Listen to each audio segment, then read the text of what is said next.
అందరికీ నమస్కారం. ఉషాస్ కదంబంలో ఈరోజు ఎలక్షన్స్కి సంబంధించిన మెసేజ్. మన నియోజకవర్గంలో నిలబడిన వివిధ పార్టీలకు చెందిన అభ్యర్థుల్లో ఏ ఒక్కరూ మనకు నచ్చకపోయినా అప్పుడు నన్ ఆఫ్ ద అబౌవ్ అనే ఆప్షన్ మనం వాడవచ్చు. ఇది 2009 సంవత్సరం నుంచి మనకు అందుబాటులో ఉంది. కాకపోతే ఇక్కడ మనం తెలుసుకోవాల్సింది ఒకటి ఉంది.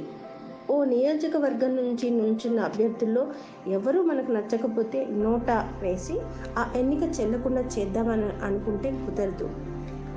ఉదాహరణకు నోటా కింద ఓ 1,00,000 ఓట్లు వచ్చిన ఏదో ఓ అభ్యర్థికి 99,999 ఓట్లు వస్తే ఈ 99,999 ఓట్లు వచ్చిన అభ్యర్థినే గెలిచినట్లు ప్రకటిస్తారు. ఓటు అమూల్యమైనది. దాన్ని సరిగ్గా ఉపయోగించుకుందాము. బాధ్యత కలిగిన పౌరులుగా ఉందాము. ఇట్లు మీ ఎద్దనిపూడి ఉషారాణి. జై హింద్.